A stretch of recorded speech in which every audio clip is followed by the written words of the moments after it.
first-time home buyers, there's always a question about trying to find a house. I want to buy a house. I'm sick and tired of renting. And because I'm paying so much money, and so what should I do? So I'm going to tell you what you need to do. First and foremost, you need to do an analysis of how much money you have in the bank and stuff like that. But before I get to that, let me talk to you about the steps. Number one, before you even engage a realtor and figure out what house you want to first and foremost figure out how much house you can afford. Hell, I want to live in a $10 million house and be like a baller. But you know what? I don't make $10 million. So, I'm going to have to roll that back a little bit. I keep the dream in my mind. Keep the dream.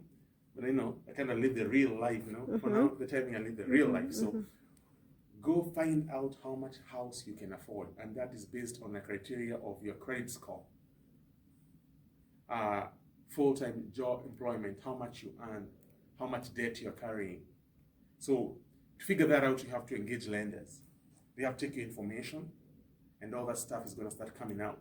And they'll tell you, I know you may think you are worth $10 million in a house, but you may find out you're only worth $100,000, or maybe you're only worth $150,000.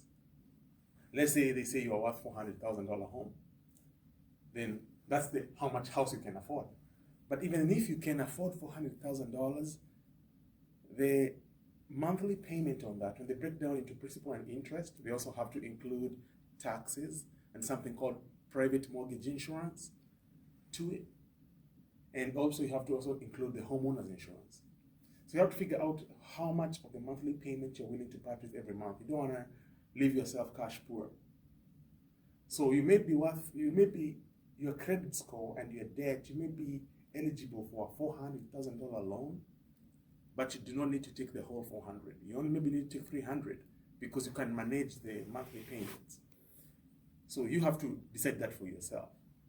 And all this is a factor of the interest rate and the average payout every month. So once you figure out how much house you can afford, you figure out the monthly payments you can sustain, then you are ready to go look for a house.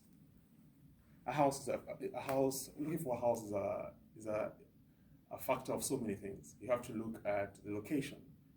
You have to look at the feel of the house, the look of the house, how much backyard you want. All these are very personal things I'm not going to get into. Just go find one within the range of the money we're talking about. So one other thing I have to say, if you're a first-time home buyer, today in Texas, they allow you to at least put down 3% down payment. That's pretty good. It used to be 20%. It came down to 10%.